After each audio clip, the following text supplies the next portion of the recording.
by asking everyone if they have this package this morning. If you don't have this package, please raise your hand and someone is going to come and pass down this package to you. On the package, first of all, there's a card, and that card is my card, my office business card. And I want to invite any and all of you who have questions about this area, who have needs, family members who might have questions, to please use me as a resource, because I want to be a continuing resource to all of you in this area. The next document is this yellow sheet evaluation sheet. I'd like you all, when you have an opportunity, to fill the evaluation sheet out.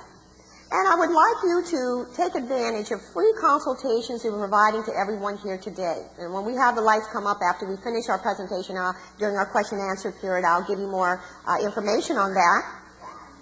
We also want to let you know that we are offering a cruise to Alaska. And there's a handout about our cruise that we're going to be taking in August of this year. And there'll be information also about that a little later.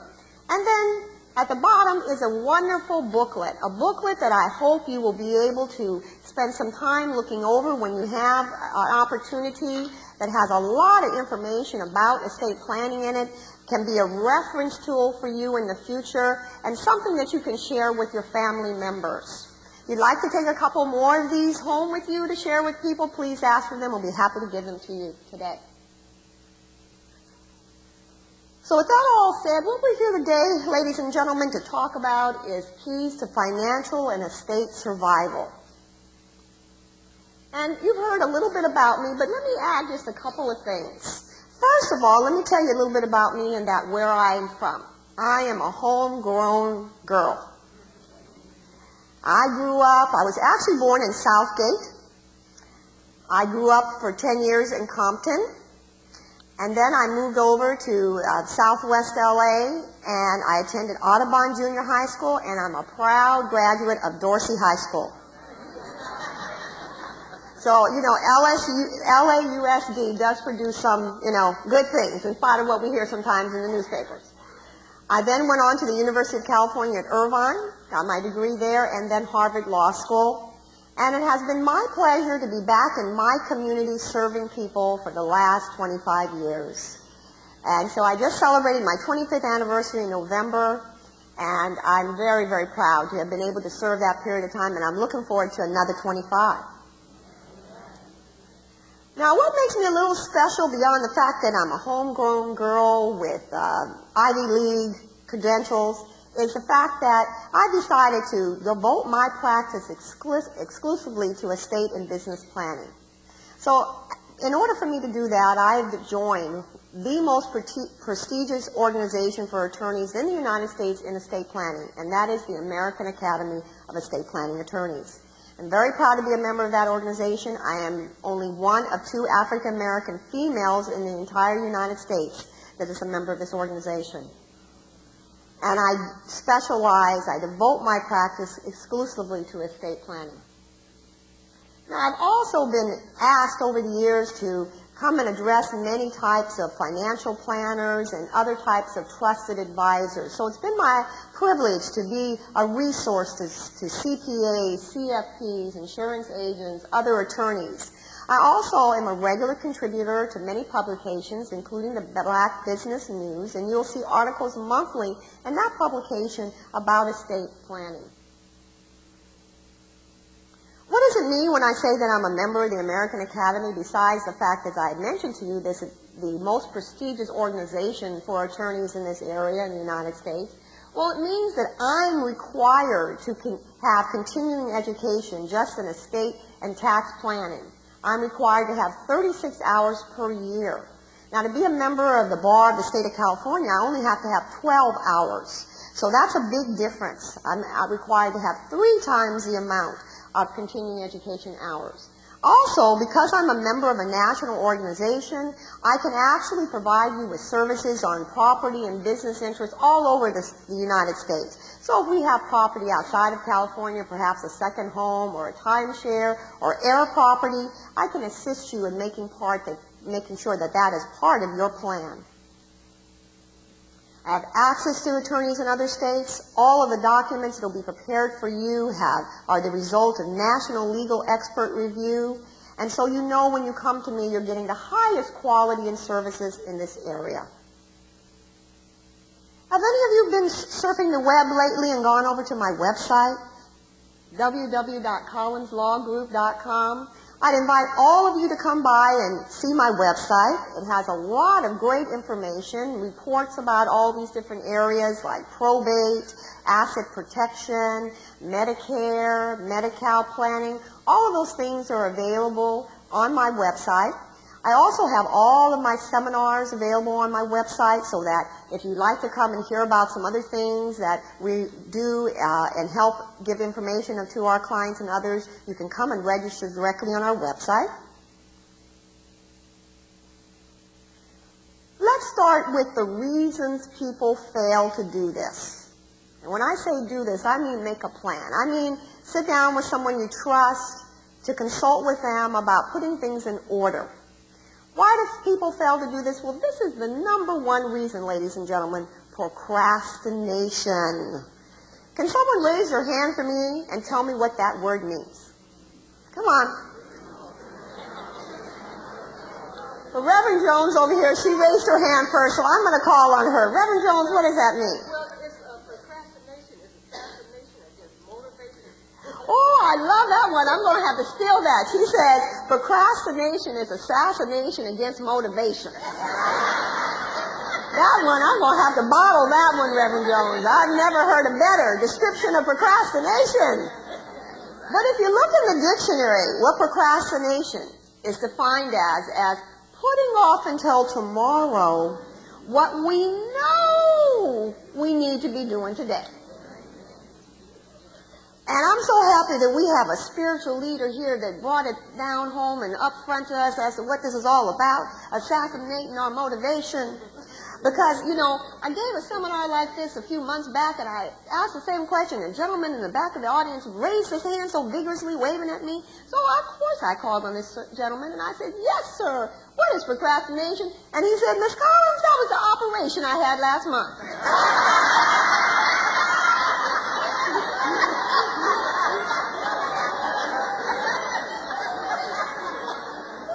No, this is not a man right here who's recovering from procrastination. No, that's not what's happening here, okay? Procrastination is putting off till tomorrow what we know we need to be paying attention to today. The other reason why people fail to do this is this reason right here, ladies and gentlemen, is that is lack of knowledge. You know, we've heard things about this area of law. Maybe we have a friend who has given us a little advice, or perhaps we read something in maybe one of those AARP magazines, or we've heard what another friend might have gone through. And so there's a lot of things to know about this. This is a pretty detailed, complicated area because it brings together a lot of different areas. It brings together real property. It brings together insurance and financial assets. It brings together probate, tax, perhaps community property issues. All of those things come together in this area. So it is one in which we really need to go to someone who really knows this well, is very familiar, who practices in this area exclusively in order to get our best advice. But I'll tell you one thing for sure, ladies and gentlemen, as a result of what we're having today, none of you are going to have this excuse any longer. None of you are going to be able to say, well, I just don't know enough about it to make a decision. You're going to have all the information you need today. You're all going to be invited, if you would like, to come to my office and have a consultation about your particular family and needs. So this is not going to be a reason anymore. So to start our, amen, I like that one. So to start our education, the first thing we have to understand is, what is an estate? He's talking about estate planning, Ms. Collins. Well, break it down to me. What is an estate? And this is really a pretty simple explanation. An estate is everything that we own. Everything that we own is part of our estate. So, of course, it's going to be things like our real property, our home, and maybe a second property, or income property, or second home, or timeshare, or something, an heir property in another state that we might own. It's going to be our cash accounts, our savings, and our checkings, and our CDs. It's going to be our financial strategies, our investments, like our bonds and our stocks and our mutual funds and our annuities. It's going to be our cars, our boats, our RVs. But it's also going to be these things. And a lot of people don't think about their estate when they think of our retirement plans, but retirement plans are a big part of our estate.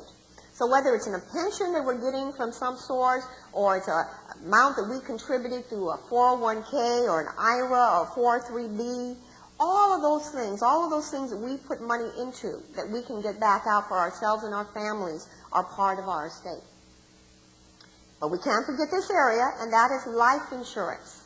Life insurance makes up for many people a large part of their estate, and is a very valuable part of our estate planning. And then last but not least, family businesses.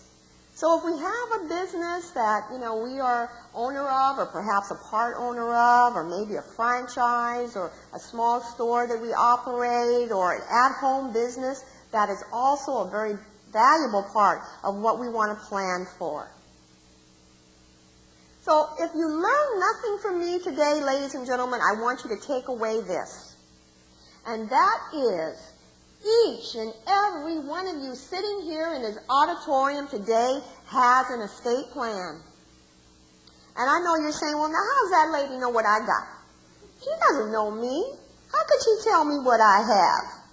Well, that's because there's only two alternatives, ladies and gentlemen. It's either the plan that you've made for yourself, and if you have, congratulations, I'm giving you a pat on the back, and you're doing more than a lot others, or it's the one that the state of California has made for all of us. There's only two choices. So you either made it or you didn't. Okay? So let me ask, anybody know what the name of the one is that the state of California has made for all of us when we fail to plan? Probate. Exactly. That is the estate plan designed by the state of California that is imposed against us, our family, and our assets when we fail to plan. So what is probate? What is probate all about? Well, let me put it like this. If any of you pass away leaving any property in your own name, any property, and remember when we defined what an estate was, we talked about all different kinds of property. We talked about real property and investment assets, and we talked about cash accounts and all those things. If you go away from this world leaving anything in your own name and you do not have a plan for it, then probate is required in order to move that asset from you to your next of kin heirs. Because think about it, ladies and gentlemen, it's pretty easy. If we want to go down and we want to transfer a piece of real estate, let's say, from ourselves to somebody, what do? We normally go to a place called an escrow office, title company. We sign legal documents like a deed. They take them down to the county recorder's office and they record them, and that transfer of interest has taken place. But if we're no longer here to do that, if we're no longer here to sign a physical document, then the only way that what we have moves from us to our families when it's left in our own name only is to go through a court action called probate. And originally, probate was really started in Old England to make sure that our creditors got paid. That's why probate was started, so that to make sure they got their last pound of flesh, even if after we had left this earth. So let's talk about if we had a husband who passed away and he left some things in his own name only. Maybe he had a piece of air property down in Texas, and it had never been transferred to him and his spouse. It was just in his name alone. Or he had some bank accounts, some stocks and bonds, some things that, for whatever reason, were not in joint names or in his name alone. Then what's required to move that asset from the husband to the wife, to his survivor? Or in the case of let's say, a parent to a child, is probate. So what happens in probate? Well, first of all, we have to have the appointment of an executor. Who is an executor? Well, basically, the executor is the person in charge. They're the person who's going to take responsibility for making sure that all of this gets done. Then we need to understand, this is the most important thing that people do not understand about probate, and I want you to all understand this, is that probate is a place for people to resolve their disputes. What do I mean by that? Does anybody here have